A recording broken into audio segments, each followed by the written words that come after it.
आता आपण त्यांनी एक ऍक्टिव्हिटी दिलेली आहे पेज नंबर 78 आणि write the correct number in the box दिलेला आहे. तर I am a rectangle, my perimeter is a 40 years.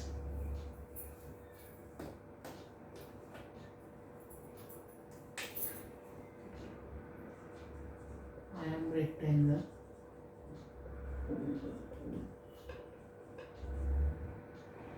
My perimeter 40 centimetre दिलेला आहे आणि त्यांनी हे काढलेलं आहे, पेरिमीटर काढलेला आहे.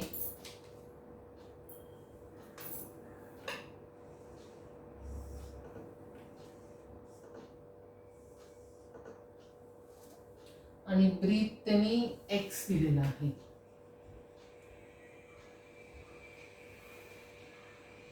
आणि length is 3 times of breath.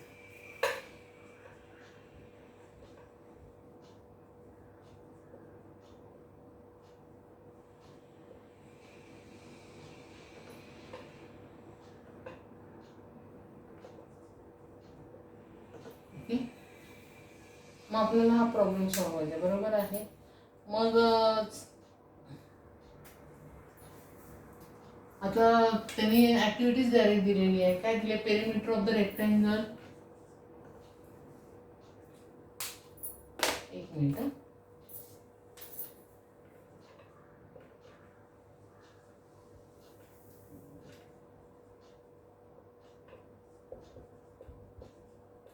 असं लिहिलेलं आहे बरोबर आहे. आणि त्यात त्यांनी फॉर्म्युला दिलेला आहे.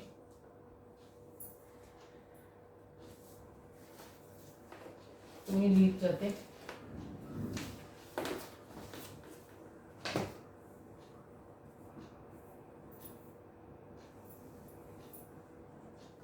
इंटू आहे ब्रॅकेटमध्ये, ब्रॅकेट आहे तिथे त्यांनी X plus bracket X is equal to 40.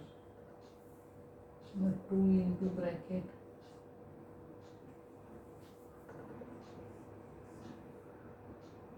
X 40 bracket x is equal to 40, therefore x is equal to असा आहे आपलं बरोबर आहे. आता पेरिमीटर ऑफ द रेक्टँगल त्यांनी दिलेलं आहे. आता तुम्हाला माहिती आहे की त्यांनी ब्रीथ किती मानली एक्स, मग length is 3 times of the breadth. मग लेंथ 3 टाइम्स ऑफ किती होईल? तो मनातल्या मनात आपण लिहू शकतो इथं 3x झालं. आता perimeter of the rectangle 40 centimetre. मग आपल्या पेरिमीटरचा फॉर्म्युला काय? 2 into bracket length plus breadth is equal to perimeter बरोबर आहे. मग 2 इंटू लेंथ किती होईल? 3x, एक्स दिलेला आहे. ब्रीथ नुसतं एक्स म्हणजे 1x. 3x प्लस 1x किती होतील? 4x बरोबर. 4 2 जार 8x. therefore x is equal to 40 upon 8 is equal to 5 बरोबर आहे. therefore ब्रीथ किती येईल? 5 सेंटीमीटर आणि लेंथ 3 टाइम्स म्हणजे 3 इंटू 5 15 सेंटीमीटर. आलं लक्षात? कसं सोडवायचं ते समजलं तुम्हाला? ओके, आता आपण डायरेक्ट एक्सरसाइज म्हणजे अशी देखील तुम्हाला ऍक्टिव्हिटी येऊन दाखवली जाते की अशी डायग्राम असते आणि असे ब्रॅकेट दिलेले असतात. तर ते ब्रॅकेट तुम्ही काय करायचे? भरायचे आहेत. आता आपण प्रॅक्टिस सेट 12.2 ला काय करणार आहोत? स्टार्ट करणार आहोत. आता आपण 12.2चं फर्स्ट एक्झाम्पल आपण घेणार आहोत. पहिला मी प्रॉब्लेम रीड करते. My mother's age is 25 years older than her son. Find the son's age. If after 8 years the ratio of the son age and the mother's age will be the 4/9. Okay, मग आता आपल्याला कोणाचं age काढायचं आहे? Find the son age. मग आता सनचे age म्हणजे कुठलं एज काढायचं? प्रेझेंट म्हणजे आजचं वय काढायचं बरोबर आहे. त्यामुळे आपल्याला काय करायचं आहे? जे काढायचंय तो आपण काय म्हणणार आहोत? एक्स मानणार आहोत. ओके, त्याच्या आधी मी फळा पुसते आणि कसं सोडवायचं ते आपण बघूया. एक्सरसाइज 12.2.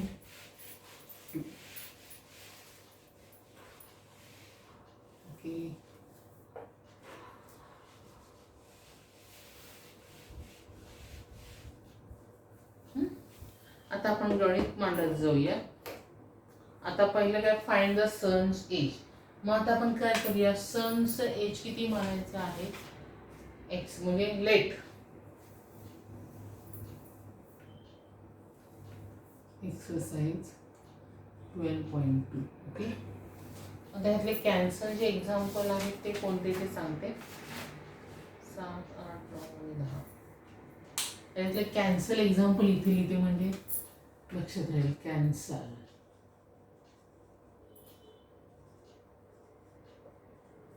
हे कॅन्सल एक्झाम्पल्स आहेत. Okay.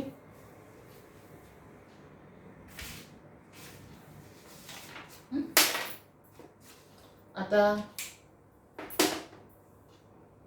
Late the son's present is let the son's present age is x years. म्हणजे मुलाचं आजचं वय आपण काय मानलं, x years. तर पहिलं सेंटेन्स काय, mother's is 25 years older than his son. म्हणजे आई त्याच्यापेक्षा किती वर्षांनी मोठी आहे, 25 वर्षांनी मोठी आहे. बरोबर आहे. म्हणजे मदर इज ओल्डर आहे, 25 years older than her son.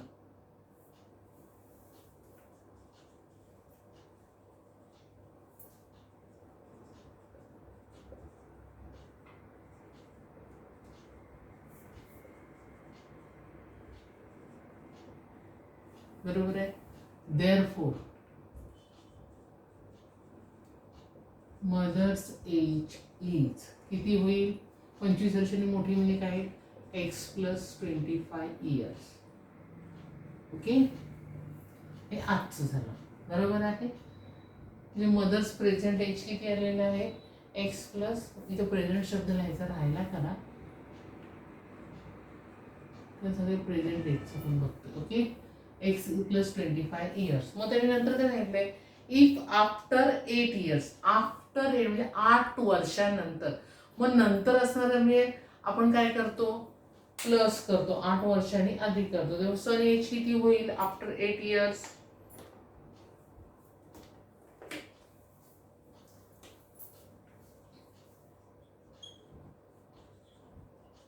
आठ वर्षानंतर.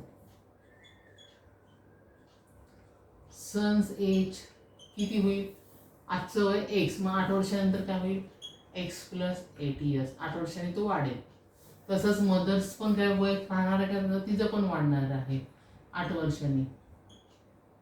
आता x plus 25 plus 8, x plus 25 plus 8 pass 13, x plus 33 years आईचे. बरोबर आहे. मग आता पुढे काय त्यांनी सांगितलेलं आहे, the ratio of the son's age to mother age will be the 4/9. म्हणजे त्यांच्या एजचा जर रेशो घेतला, कोणाचा, पहिल्या सन्स एज आणि मदर एजचा जर रेशो घेतला तर किती येतो, 4/9. म्हणजे according to the given condition.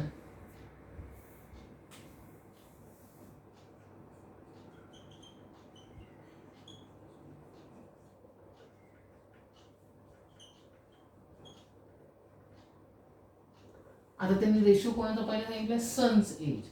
मग लिहूया, son's age upon mother's age किती आहे, 4/9. ओके.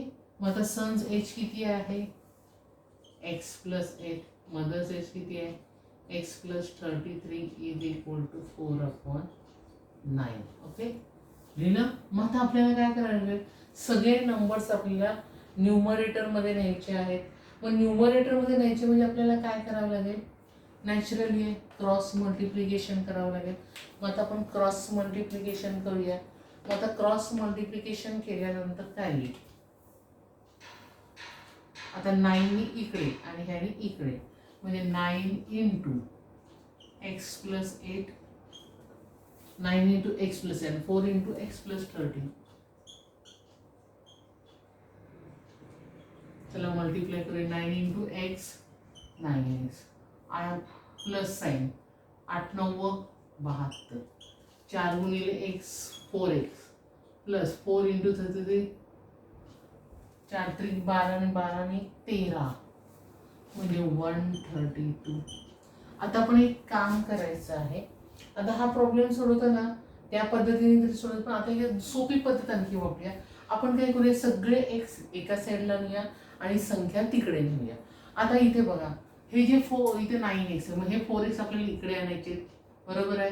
मग इथे साईन कोणता आहे, प्लस, मग इकडे त्यांना काय होईल, minus. Means 9x minus 4x is equal to, आता इक्वल का दिलं मला, 72 शिफ्ट करायचे. आता 72चं साईन काय, प्लस आहे, तिकडे जाताना काय होतील, मायनस होतील. म्हणजे 132 मायनस 72. आता 9x मायनस 4x किती होणार, 5x. 2 2 2 गेले 0, बरोबर आहे. म्हणजे 660, बरोबर आहे, 60 आले. मग आता आपल्याला 5x इज इक्वल टू 60, आपल्याला x ची व्हॅल्यू कळते. x बरोबर 5 इथे काय आहे, मल्टिप्लाय, म्हणजे तिकडे जाताना काय होणार आहे, डिवाइड होणार आहे. 5x म्हणजे हे मल्टिप्लाय असतात आणि इकडे जाताना डिवाइड होतो, म्हणजे 60/5. therefore x इज 12 पंचे 7. म्हणजे सनचं एज किती आलं, 12 इयर्स. तर आपल्याला कोणाचं एज फाइंड आउट करायचं, सनचंच आहे. म्हणजे the son's present age is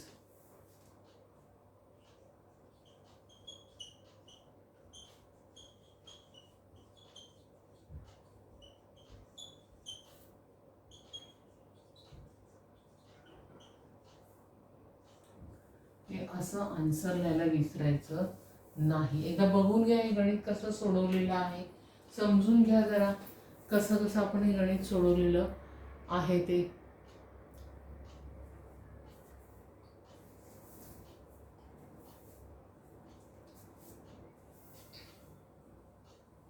okay, तर आपण पुढचा प्रॉब्लेम बघूया. The denominator of the fraction is greater than the numerator bye 12. If the numerator is decreases by 2 and denominator is increases by the same, the new fraction is equivalent with 1 by 2. Find the fraction. Okay. आता पहिलं sense, denominator of the fraction is greater than numerator. Fraction याचा अर्थ तुम्हाला माहिती आहे, ज्याचा numerator denominator form मध्ये असतं त्याला आपण काय म्हटलं जातं, फ्रॅक्शन असं म्हटलं जातं. मग आता denominator of the fraction is greater than numerator, म्हणजे डिनॉमिनेटर हा न्यूमरेटर पेक्षा मोठा आहे, हा फ्रॅक्शन मधला असं त्यांनी सांगितलेलं आहे, बरोबर आहे. त्यामुळे आपण काय करूया की हा जो न्यूमरेटर आहे फ्रॅक्शनचा तो काय मानूया, एक्स मानूया. काय मानूया, एक्स मानून घेऊया. मग चला आता सोडवायला जाऊया. Let the numerator of the fraction is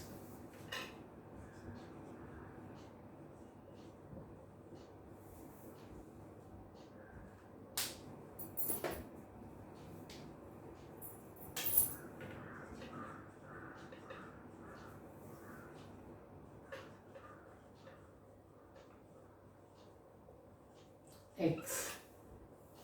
Therefore, denominator of fraction काय होईल, ते म्हणजे denominator of the fraction is greater than 12. कितीनी जास्त आहे तो, 12 ने जास्त आहे. मग डिनॉमिनेटर काय होईल, x प्लस 12. therefore फ्रॅक्शन काय तयार झालेला आपला, x अपॉन x प्लस 12 आपला फ्रॅक्शन तयार झालेला आहे, बरोबर आहे. आता पुढे त्यांनी काय सांगितलेलं आहे, the numerator is decreases by 2, बरोबर आहे. Numerator is decreases by 2.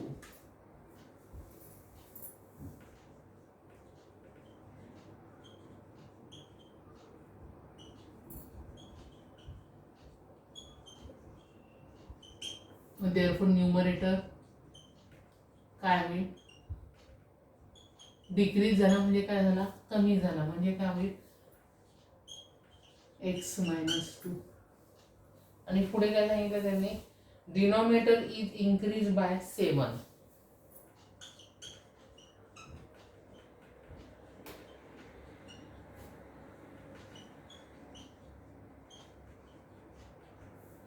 therefore denominator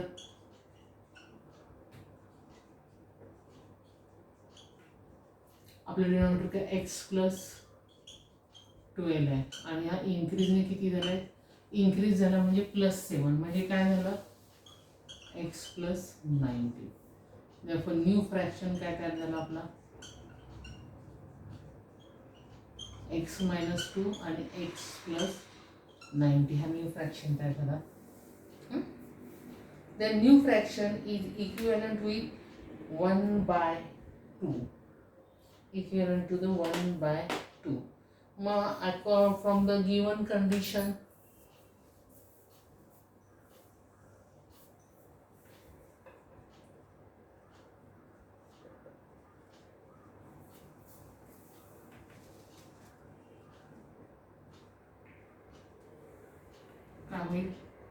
x minus 2 x plus 90 is equal to 1/2 त्यांनी सांगितलेलं आहे. बरोबर आहे. मग आता आपण काय करूया, क्रॉस मल्टिप्लिकेशन करूया. आता हे पुढचं उदाहरण जरा तुम्ही सोडवायचा प्रयत्न करा. क्रॉस मल्टिप्लिकेशन म्हणजे कसं येईल ते आपण बघूया.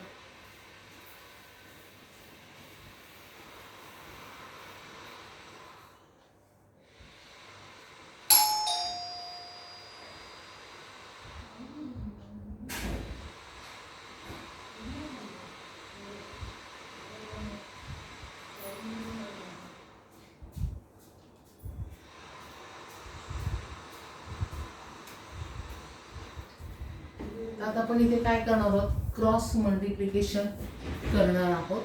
आता क्रॉस मल्टिप्लिकेशन करताना काय करायला लागेल, 2 मल्टिप्लाय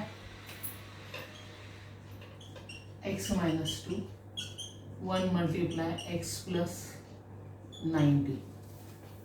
ओके, मग काय आहे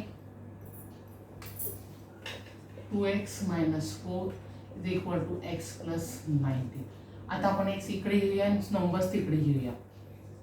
आता इथं प्लस एक्स इकडे येताना मायनस, इथं -4 इकडे जाताना plus 2x minus x 19 plus 4 किती होणार आहे, 19 प्लस 4 होणार आहे 23 होणार आहे.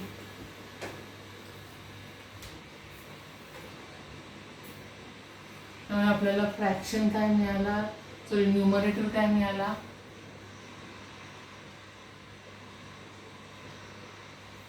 (23) आणि मग डिनॉमिनेटर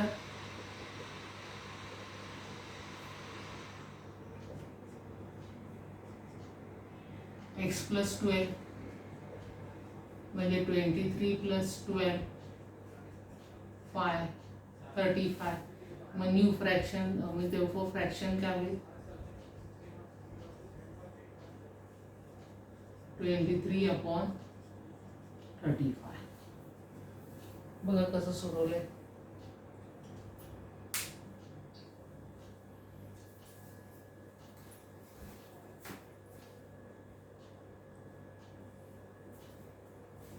आणि लक्षात कशी 2 उदाहरणं सोडवली ती. ओके, जर काही शंका असेल तर मला विचारा. थँक्यू.